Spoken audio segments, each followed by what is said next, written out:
So we're going to start out, and I'm going to give you some of the base moves. So the left stick is going to control your movement, and the right stick is going to control your camera. It's going to pitch it up and down, spin it around. So a lot of times you've got to use both of those at the same time, especially in movement mode.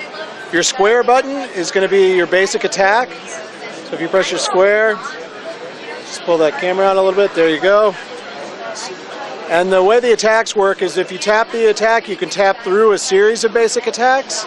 And if you tap and then hold, you can do combos on people. So you can loft them in the air, you can apply short stuns, and it's most of the thing. This is sort of what have replaced our auto attack, was something that we felt like was a little more actiony and better represented kind of a feeling of being a superhero. We wanted to really get you into the action. So that gives you some of the basics. If you pull the L2 button, which is the trigger on your left side, you'll see that the icons come up over the superpowers. You pull the same thing on the right-hand side. So the one you just shot off, the first power on your left side is Sticky Bomb. When you have a target with the red reticle, it'll stick to them, it'll blow them up in the air, does lots of damage, incapacitates them for a while. Moving left to right, then you've got an encase, so it'll actually turn them into a physics object. Moving on down, you've got another grenade. It's an implosion grenade, sucks objects in the world into it. You've got a regular short stun on X. On the next one over, the one with the round circle with the beam coming out of it, that's actually a drone, so it's sort of like a pet, but it'll attack with you. It shoots missiles off. So there you can see it floating out there. It also helps us kind of sell the gadgets fantasy, like a Batman kind of fantasy. The last one's stealth. With PvP, you'll usually be in combat, so this isn't a combat stealth, so it won't make so much of a difference. And the last one, and most important, is your health. So you can get a little boost from your energy drink there if you ever get low on health. Up on the left-hand side, green is your health, and blue is your energy. So then the last thing is looking at the mini-map. You can see there's a red, white, and blue arrows on the top. The red is an enemy-controlled point. The blue is a friendly-controlled point. White is contested. So this is standard sort of capture the flag, but it's hold and control map. So if you want to take off there, then the last thing we can check out is super speed, which you're in. So you got a jump pad here. So while you've got the little lightning bolts around your feet, you're in super speed. So if you just push that down towards the aim for that red arrow, we'll try and get down there. You've also got a huge jump while you're in super speed. And it does take a little while to get used to because you've got to control the camera and super speed. It's part of the skill-based stuff. But you can run straight up walls, scale walls. If you head off to your right a little bit, we should find a flag. And then a little bit to the left. And you should be coming up on one just over to the right side of this bridge. If you go around that tower right there.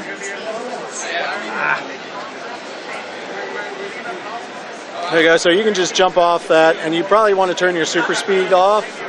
Might make it a little easier to run around here right now. So you can drop down off the edge of this.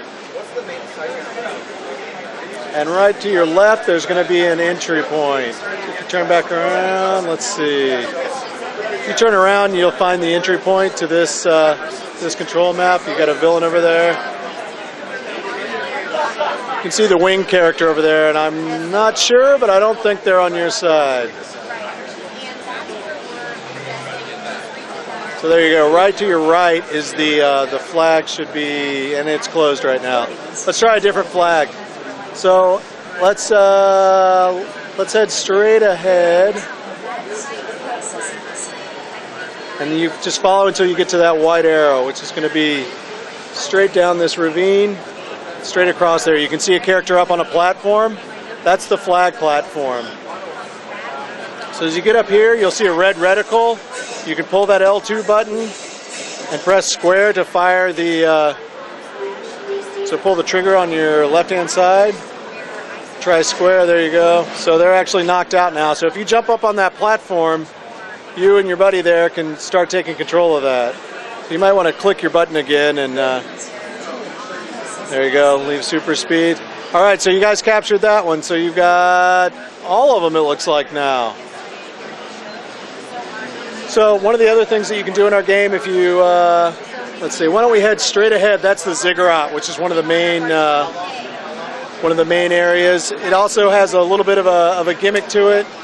it has an EMP on the top of it. So there's a control panel up on the very top of this structure, and you use the circle button to interact with it, which will set off a pulse that will encase everyone and turn them all into physics objects. There you go.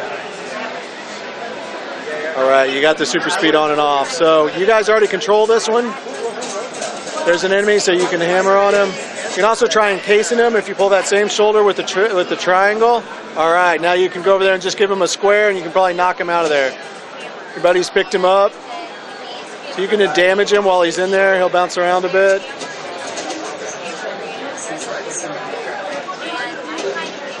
If you want, you can try your battle drone, which is the right trigger and square.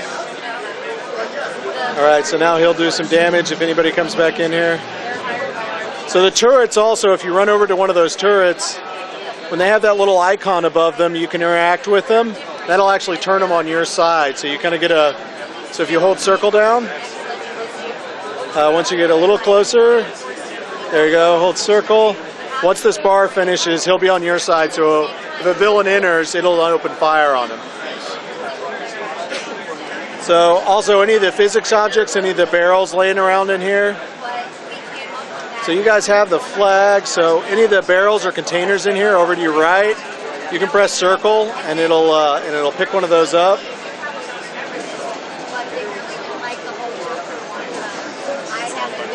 That's okay. Right, and then you can throw it using triangle.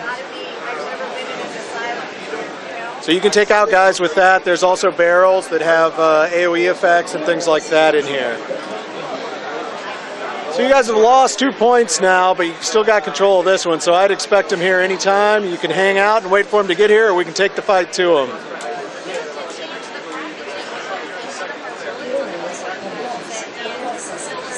So if you steer just a bit to your right, there you go. You can see there's a big red column of light over there, and that'll help get you there.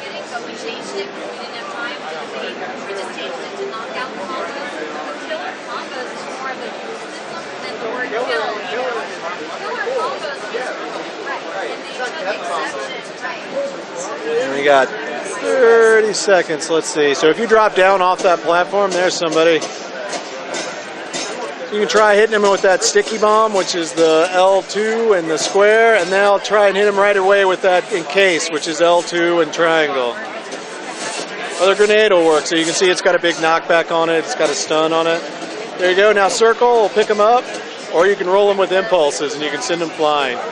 So he's out of the fight. So in terms of control for an area, it's a great effect, great ability. Okay, so this is the PvP area of the yes. game. Can you tell us a little bit about what it takes to get us to this point? Is this sort of something I can engage in any time in the game? Is this an end game bit? Where does this come into play in terms of the game? Sure. So this one is a little bit more of an in-game piece of content. One of the things that we're showing off here are iconic raid suits and PvP suits. So we have all the iconic characters in the DC universe, Batman, Superman, Joker. They all have pieces and loot drops that you get across the game, across the main storyline. And by the end, you've kind of assembled everything.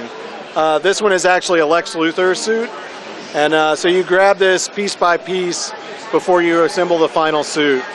So at this point, we're still running it at kind of a mid-level character. We haven't maxed the character out in terms of abilities.